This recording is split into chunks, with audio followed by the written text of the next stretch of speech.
John hastily bade his wife farewell, exclaiming, "Jasmine, I'm going out. I'll be back late." He slammed the front door loudly. He was in a hurry to meet his classmates. They had finally managed to get a large group together this year, and they planned to meet at the cafe. As he walked toward the cafe, his phone rang. It was his close friend Mary. She asked if he would be there soon, as he was in danger of missing all the fun. John assured her that he was on his way. He and Robert had graduated together 10 years ago. After graduation, each had spent a few years gaining experience in their respective fields before taking jobs with reputable companies. Even though they were coworkers, their friendship remained strong, and they were always ready to support each other. But there was one trait in Robert's character that did not give John peace. He was unfaithful. Despite being married, Robert's behavior extended even to married women. When Robert was asked about this, he revealed that he never loved his wife and only married her because of the opportunities her wealthy father provided. He had given them a spacious apartment and a car. The lack of any feelings for his wife made Robert look for love elsewhere. John, on the other hand, was happily married.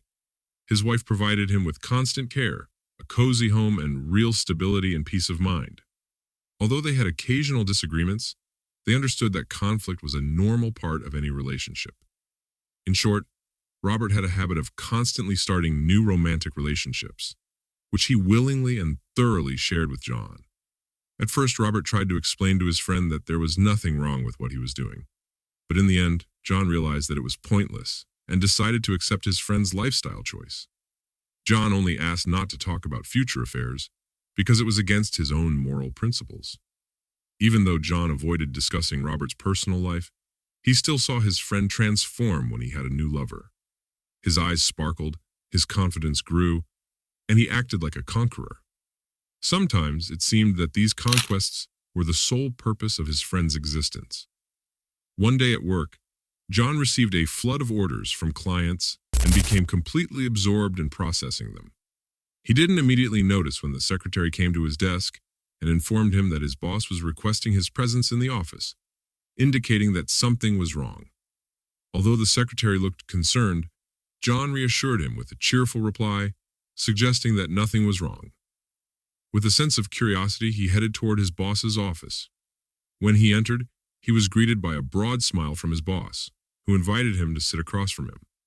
After exchanging general pleasantries, the boss finally got down to business.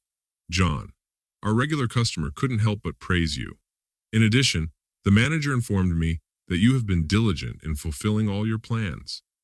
In my opinion, you deserve a promotion more than anyone else."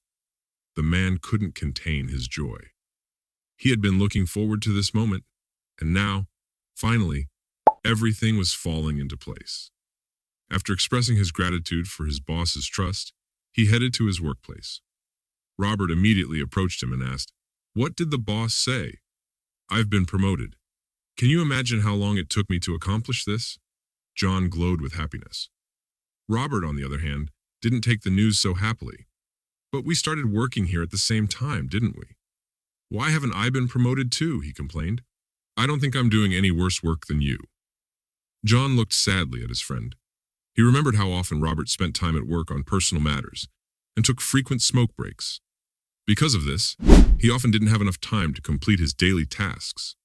Robert continued to stare at him, demanding an explanation for the injustice he felt.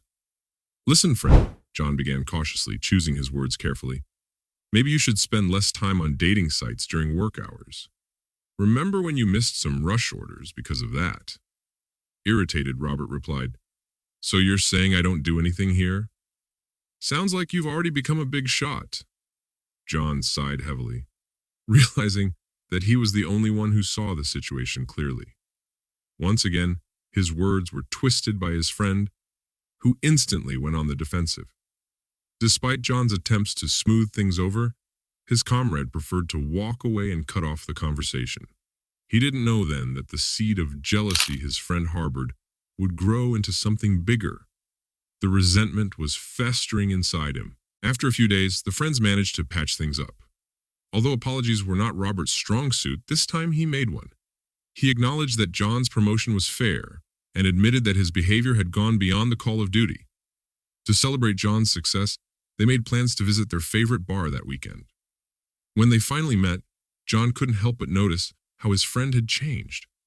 Robert looked even more smug than usual and was full of unusual energy.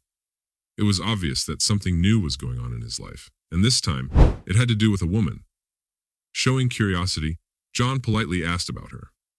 Robert, smiling slightly, replied vaguely, "Oh, just another bored housewife." He went on to express surprise that their husbands were oblivious to the situation. Blind as bats, all of them. He grinned, taking a sip from his glass. Silence ensued before Robert added with the look of an experienced observer. People are so immersed in work and the pursuit of money that they don't notice what's happening right under their noses. They deserve what's happening to them. Those words sent a shiver down John's spine. He looked at his friend in shock. Could anyone really be so cold and heartless? At least these new qualities of Robert's didn't seem to be directed against their friendship. The rest of the evening passed in easy conversation, but there was a distinct shift in his friend's demeanor. John noticed the change, but didn't dwell on it. Over the next few weeks, John began missing work more and more often. His new position, while full of exciting opportunities, also came with increased demands. As he struggled to adjust, his wife didn't share his enthusiasm for the promotion. Their relationship began to suffer. Jasmine no longer cooked dinner or suggested weekend activities. John saw the effects of this. They no longer ate together, discussed their plans, and sometimes even went to bed separately. One day, John managed to leave work early. He went to his favorite Asian restaurant and took food to go, hoping to have a quiet dinner with his wife that night. However, Jasmine was not home. Confused, he waited, assuming she should be back by now. Calls to her cell phone went unanswered. It was turned off or out of range. All he could do was wait. An hour later, his wife came home. To her surprise, John was standing in the hallway with a hard expression on his face. He asked, "Where have you been?" She nonchalantly replied, "Oh, I was just out with some friends." Confused, John continued, "Why was your phone off?" "I've been trying to reach you." Finally, Jasmine raised her head and met her husband's gaze.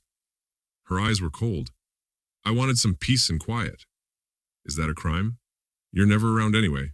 Do I always have to wait for you like a puppy?" John couldn't believe how different his wife had become. She had always been soft and kind, and now she seemed like a stranger. The next day, John was still troubled by the sudden change in his wife's behavior. He found it difficult to concentrate at work, and by the end of the day, he was still bogged down in paperwork. His coworker, Robert, on the other hand, said goodbye and went home. 15 minutes later, John was called into his boss's office. The boss had a meeting, and John needed to complete an urgent task. "These documents need to be reviewed by a lawyer. You can save the rest for tomorrow," the boss said. John felt relieved. He was glad for the opportunity to relax.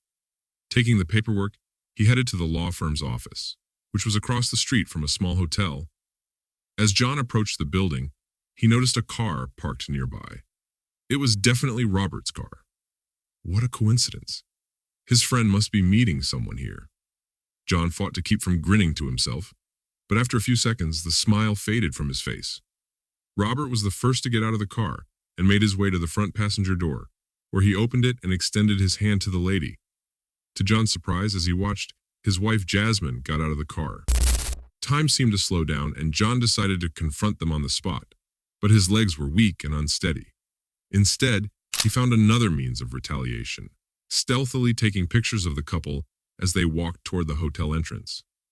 As they disappeared inside, John exhaled and tried to pull himself together, realizing that his friend Robert was not who he claimed to be, a wolf in sheep's clothing. Remembering the trader's address, John drove to Robert's house in an upscale neighborhood. He called Alice, Robert's wife, who welcomed him warmly. Without delay, John revealed to Alice the truth about her husband's treacherous actions. Thanks to Alice's fiery temper and influential parents, John was sure that the actions of his former friend would not go unpunished. The consequences unfolded rapidly. When Robert returned home that evening, he was met by Alice, who was waiting for him with her packed belongings. Robert suddenly found himself without a place to live. Alice's influential father had arranged for him to be fired from his job, leaving him unemployed for the next 6 months. As a result, Robert had to curb his spending and change his lifestyle.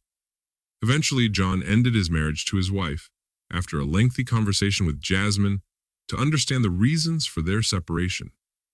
Despite his attempts to make sense of the situation, Jasmine was unable to give a clear explanation and only expressed her emotions through tears. John struggled to come to terms with the sudden collapse of their seemingly happy marriage, although there was a possibility that his wife was remorseful for her actions. John was indifferent and felt that the trust between them was irrevocably broken. Cheating Secrets podcast like me.